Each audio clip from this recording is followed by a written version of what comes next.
ನಟ ದರ್ಶನ್ ಅರೆಸ್ಟ್ ಆದ ನಂತರ ಮೌನ ಮುರಿದಿದ್ದಾರೆ ನಟಿ ರಚಿತಾ ರಾಮ್.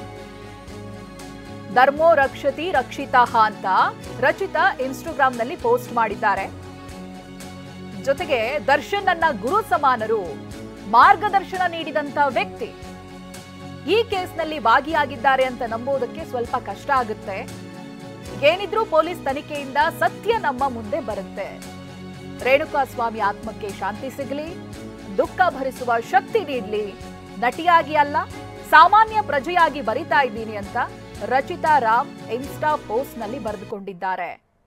ಅರೆಸ್ಟ್ ಆದ ನಂತರ ಇದೀಗ ಇನ್ಸ್ಟಾಗ್ರಾಂನಲ್ಲಿ ನಟಿ ರಚಿತಾ ರಾಮ್ ಪೋಸ್ಟ್ ಅನ್ನ ಮಾಡಿದ್ದಾರೆ. ದರ್ಶನ್ ಅರೆಸ್ಟ್ ನಂತರದಲ್ಲಿ ಅದರಲ್ಲಿ ಧರ್ಮೋ ರಕ್ಷತಿ ರಕ್ಷಿತಾ ಅಂತ ಬರ್ಕೊಂಡು ಆ ನಂತರದಲ್ಲಿ ದರ್ಶನ್ ನನ್ನ ಗುರು ಸಮಾನರು, ಮಾರ್ಗದರ್ಶನ ನೀಡಿದಂತಹ ವ್ಯಕ್ತಿ, ಹಾಗೆ ಈ ಕೇಸ್ನಲ್ಲಿ ಅವರು ಭಾಗಿಯಾಗಿದ್ದಾರೆ ಅಂತ ನಂಬೋದಕ್ಕೆ ಬಹಳ ಕಷ್ಟ ಆಗ್ತಾ ಇದೆ. ಏನಿದ್ರೂ ಪೊಲೀಸ್ ತನಿಖೆಯಿಂದ ಸತ್ಯ ಆಚೆ ಬರುತ್ತೆ. ಜೊತೆಗೆ ರೇಣುಕಾಸ್ವಾಮಿ ವಿಚಾರವಾಗಿ ರೇಣುಕಾಸ್ವಾಮಿ ಆತ್ಮಕ್ಕೆ ಶಾಂತಿ ಸಿಗಲಿ, ದುಃಖ ಭರಿಸುವಂತ ಶಕ್ತಿ ನೀಡಲಿ.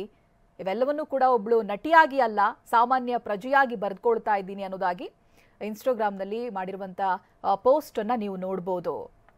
ದರ್ಶನ್ ಜೊತೆಗೆ ಸಾಕಷ್ಟು ಸಿನಿಮಾಗಳನ್ನು ಕೂಡ ಮಾಡಿದ್ದಾರೆ. ಹಾಗಾಗಿ ಈ ವಿಚಾರವನ್ನ ನಂಬೋ ಸ್ವಲ್ಪ ಕಷ್ಟ ಅಂತ ಹೇಳ್ಕೊಂಡಿದ್ದಾರೆ.